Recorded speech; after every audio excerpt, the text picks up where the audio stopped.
یک چیزی دیگر به شما عزیزان فرماندنی هستم. این هم باشد حاضر قانونی نوی که حکومت برای پیشنهاد محاکمه شما رو پیشکش کرده است درباره تعلیم و تربیت. ما به همش طرفدار هستیم برای خواندن بچه ها و باسواد شدنشان، اما یک بند این قانون باز اعلام میکنم، این برای بجاین به خاطر آن اعلام میکنم که به گوش جناب عالی رسد و همه حکومتداران هم رسد که این بندش که بچه ها تا 18 ساله حق شرکت کردن در مراسم های دینیشان ندارند، نه در مسجد، نه در روز عید، نه در محفل های توی مولود، نه در نماز تراویح. این بندش جنگ آشکارا به مقابل خدا و پیغمبر خداست و جنگ آشکارا به مقابل قرآن است. کدامی که مسلمان هسته این فرزندان خدا به شما داده است، نه حکومتدارای محترم. این دو قطره آب در رحم مادر خدا صورت انسانی داده است، نه اینها. خدا به اونها جان داده است، نه اینها. خدا اونها را رزق داده است، نه اینها. خدا اونها را چشم بینا و گوش شنوا داده است، نه حکومتدارها. این خدا از من و تو پدر مادری عزیز طلب دارد و امر اهلک بالصلاة واصطبر علیها. ای پدر و مادر بچه تا از 7 سالگی نماز خوان، اونها را مسجد بر، این امر خداست. فقط خدا ما را میپرسه فرمان من این بود، فرمان حکومتت این بود، کدامش عمل کردی؟ ما چی جواب میتیم؟ از حکومتداران محترم خواهش میکنم ما را به غضب خدا گرفتار نکنند. والله این قانون اگر عملی شود، کدام پدده که وی تکمتش میجوقد برای گذشتنش از ایمان خارج بشود، جنازش درست نیست. در این جنگی ضد خداست. عزیزان، ما همین ما و شما دپوتات داریم، همین ما در انتخابات آواز داده هستیم. شما یک عرضگی از نام این انتخاب کننده هاتان بجا دپوتاتان التماس کنه، فرمانه که همین پونکش بسیار به مقابل جنگ خداست. ما این درازی نیستیم. خواهش میکنم امکانیت باشه همین بنچه از این قانون دیگر همش ما طرفدار هستیم. همین شکل الا فقط عزیزان این قانون گذارد، حالا که آبی تازه را اعلام کردیم، آبی لایقه نمیابی یوانی یا خورتان، اینو فراموش میکنیم. الان مای فوران شد، یک قطره برف در کوها ذخیره نیست. این سوسی نکنیم. این برف و این آسمان در اختیار همون خدا است که ما را بچه داده است و امر کرده اونها را مسجد بریم. اینها ما رو نمیمونن. من نمیخوام که شما جنجال کنید. فقط با ملایمی کاغذ بدید، کاری نوشتید. کنه در تلویزیون میکروفون آزاد است، در وی گوید دپوتاتان به مراجعت کنه، التماس موسیقیدهای تبرک. ایشانا ملاها پیشگاه خدا در اول من شما جواب بریم. ما امروز محفلی مردم رو نخوریم.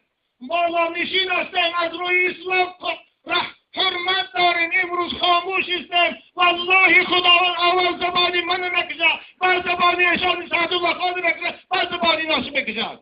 خاموش باشی عزیز. والله و رسوله احق ان یرضوه ان كانوا مؤمنین. خدا بگه شما اگر مؤمن باشه من راضی کنه، نه حکومت دارات کنه. با چی گوید؟ عزیزان من، خدا نگهتان دارد، هیچ مشکلی ندارد. فقط شما مسئولیت از گردن کتان ساکت کنه یا در میرسه به تفصیل برای این ناحیتان التماس کنه که ما را به غضب خدا گرفتار کنه. همه چیز شد. خدا نگهتان دارد. حضرت علی رضی الله تعالی عنه شبها در نماز تهجد در دل شب در درون نماز گاها سفر مرگ به یادشان میرسید. دل مبارک ایشان به خود میشد، به اختیار صدای گریهشان بلند میشد و میگفت آه من قلت الزاد و وحشت الطریق. آه توشی کم دارم، راه دور و دراز خطرناک در پیش دارم. خدایا به این راه رفتن برای من آسان کن. وقتی که علی از سفر آخرت اینقدر ترس داشت، وای به حال من شما که در این راه دور و دراز پرخوف چطور میدونیم؟ ایشان نورالله خان این سفر و این راه دور آغاز نمود، لیکن امید دارم خداوند این سفر برای بندگان مؤمن با اخلاصش سفر عروسی میگرداند، زیرا عروسی بود نوبتی ماتمت، گرت نیک روزی بود خاتمت.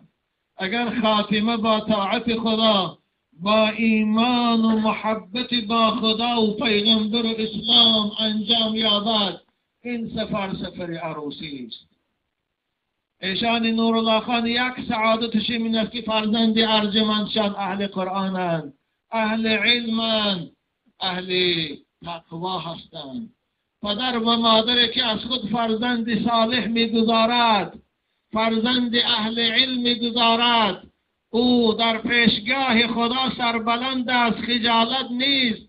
خدای این فرزندانی که برای من تو امانت داده بودی، من همچون بنده تو و عاشق پیغمبر بزرگوار رو تربیت کردم و خدایا من اینجا آمدم او رو به تو امانت سپاریدم. این خیلی سربلندی است. عزیزان من، رسول اکرم صلی الله علیه و سلم یک حدیث دارند، کوتاه میخوانم و ثوابش به روح مرحوم ایشان نورالله خان هدیه میکنم. ثلاثتون، سه طایفه از بندگان خدا هست که روز قیامت در بالای تاخته های از نور، بالای تیپه های از مشک، این سه گروه با سعادت: یکی عبد ادى حق الله و حق مولاه، بنده که هم حقی پروردگار خود ادا میکند، 5 وقت نمازش میخواند، از حرام های خدا خوش نگاه میدارد، هم حقی مولای مجازش، این کارخانه که کار میکند، اداره کار میکند، هم حقی او را ادا میکند. کارگرای عزیز، ببینید خدا چی مهربان است. کسی که 5 وقت نماز خواند و حقی کارخانه که در او کار میکنه صاف دلانه بی خیانت ادا کند، این بنده در پیشگاه خدا مقام بلند دارد.